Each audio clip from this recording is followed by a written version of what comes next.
operations and not getting, doesn't want to be distracted by, unwanted dealings with regulators.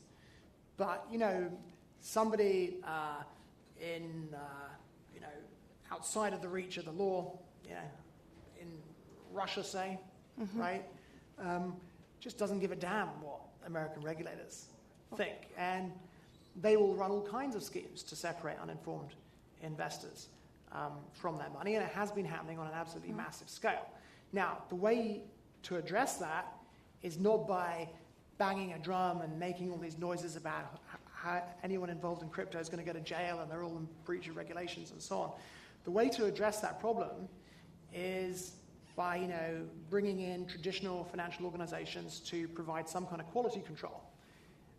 So, on the one hand, we need traditional financial organizations to provide quality control, indices of quality, if you like.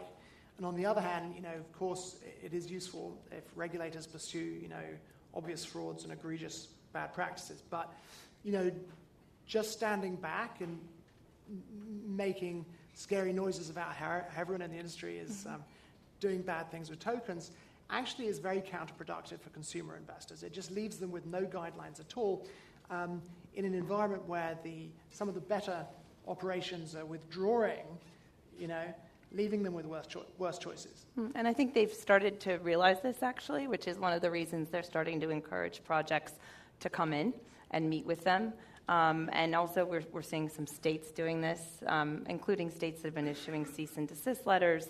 I think they're realizing that, Dom, not just that those actors are in Russia, but you're going to have bad actors, as Ed said. You're going to have them anyway. You still have them, right? Sure. There's still fraudulent actors out there. And I think your point is very well taken, that it's leaving those people. It's not chilling their conduct because they don't care. But it's chilling good projects. And I think regulators are starting to realize that, and at the same time starting to realize that this technology is moving forward, frankly, anyway. Yeah. And so that we might as well encourage and work with good projects. When I talk to government regulators, what they say is, well, where are the good projects? Why don't any come to see us? And it's very interesting, because then when I talk in the space to the industry, they say, and I had someone in D.C. recently say, not at the SEC, it was a congressman said, well, but what about this Linden Coin and Paris Hilton and Floyd Mayweather? That's what they're hearing about. I say, let's go show them some good projects, actually. Some projects where people are being thoughtful, are being mindful, making these kinds of arguments. I think that's really important, because just like a lot of people in the industry, when they think of government, they wouldn't recognize that actually there are some thoughtful people in these regulatory bodies. So I really think that they've realized this, and they're starting to encourage, at least at the SEC, that kind of communication. And each agency has very different objectives, obviously. When you're talking about DOJ and criminal, that's a whole other ball of wax. Right. So really, we're talking about agencies like CFPB. Also, Ed, your old place, Treasury, OFAC, and FinCEN kind of getting into the game too. But each of these agencies has slightly different objectives and I do believe that they really don't want to just drive away all of the bad projects. Either drive away the bad projects or drive them all out of the jurisdiction of the U.S. And it's important to say as well, there are an awful lot of good projects in this industry.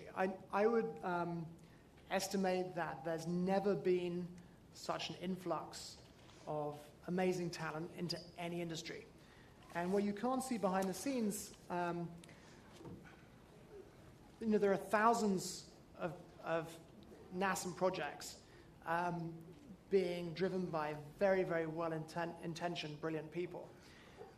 It's incredible how many academics are coming into the fray. This really is the sort of next evolution of the internet. It's huge, and it's also happening worldwide, and it's unstoppable. And I would certainly say that it has democratized startups, and that's a fantastic thing. When I love Silicon Valley, and to some extent I escaped Europe. It's a much harder environment to create startups in. But now when I travel, and I was in Europe last week, I find all of these startups in places like Switzerland and Berlin and so on, that have got funding because of the ICO mechanism. Right. And so I think we're going to see a sort of renaissance in the tech industry where, instead of all of the startups being in Silicon Valley, they're going to be, appearing the big ones are going to be appearing worldwide. So it's very important that American regulators don't introduce heavy-handed tactics and regulation that disadvantage, the U.S. tech economy, because Silicon Valley is a very valuable thing, right? It generates an awful lot of tax revenue, and it, from the perspective of the U.S., it'd be a great shame if it was disadvantaged enormously by regulation. And I know of many operations that have moved out of Silicon Valley to Europe because they're worried about the U.S. regulatory environment. And an example would be Gnosis, right? Martin Koppelman was based in Palo Alto when I first knew him, and I think his wife was a physicist at Stanford. And now he's based in Berlin. Gnosis has got like a $2 billion cap or something. It's pretty valuable, right? So, imagine if the U.S. regulatory environment was more friendly. That might have resulted in, more mass for Silicon Valley and substantial tax revenues for the U.S. So I think that's a, really concrete example of the consequences of heavy-handed regulation and fear about regulatory uncertainty. It actually has, serious consequences for the development of the economy, right? I think I want to echo what you just said about the great projects. I teach at Stanford Business School cryptocurrency, and the students there who come from a wide variety of different fields and plenty of CS and Eng folks as well, they're super fired up to do these projects. They come to office hours. They want to know, is our tokens illegal, right? They very much top of mind, but the projects that you're hearing about are really exciting there. And actually at that class, I invited DOJ, the SEC, all of the current regulatory czars to come and guest lecture one, and they came, and the students were very excited to hear from them, because I think if you would have sat in that class, you would have heard kind of what I'm saying tonight is very true. And you ask them, why don't you come and meet like this with these companies? And they say, like, no one's inviting us, which, again, understandable. But I think there's a lot of exciting there are a lot of exciting projects going on in this space, and a lot of really cool technology. So echo that. That's great. So we are getting close to the end of our time, but I want to give each one of you one chance to ask. So we've talked about the problems. We like solutions here at the Entrepreneurial Center. So what's one or two things that the U.S. has to do to kind of, get out of its way and make this regulation a reality? We'll start with you, Ed. Well, I think the SEC is starting to do it. They're starting to put guidance out. The director of the Division of Corporation Finance, which regulates this area, is as we discussed, has put out more detail.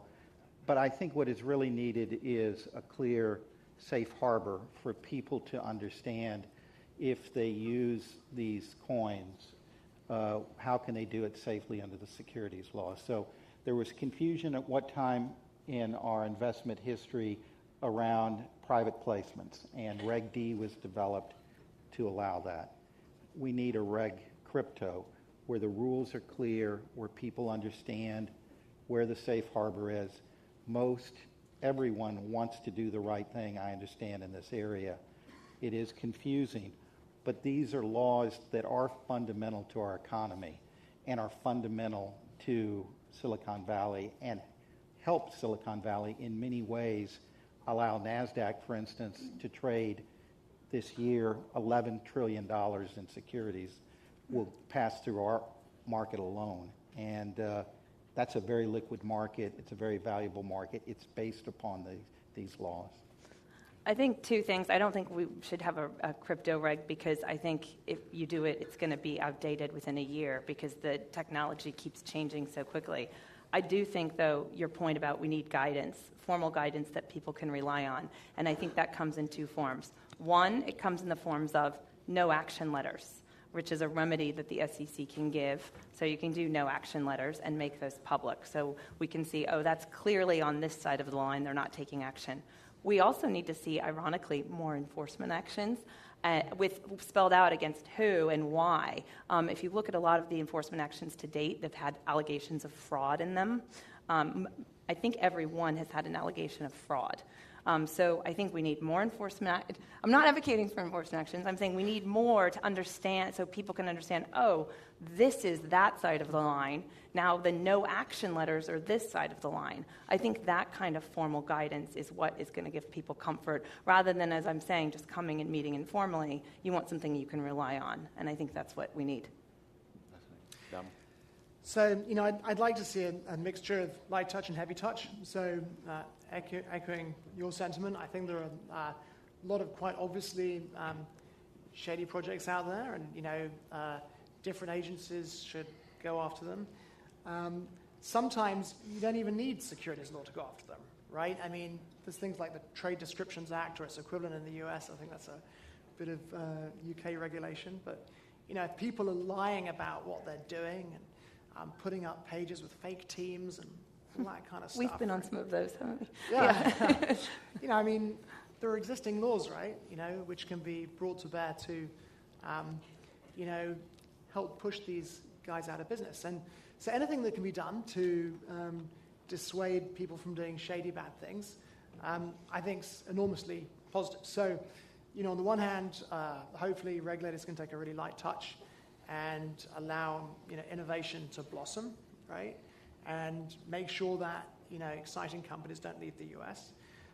Because Silicon Valley is an amazing, powerhouse of talent and creativity.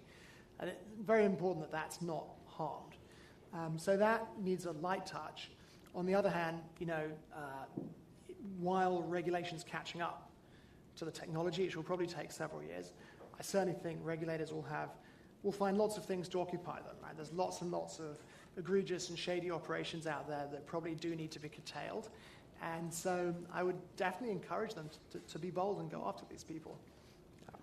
Well, thank you all. We are out of time, but it's been a very fascinating conversation. So I really appreciate Ed, Catherine, Dominic, and Olaf for joining us tonight. Please stick around. We have refreshments after the talk, and thank you all for joining us tonight. Thanks.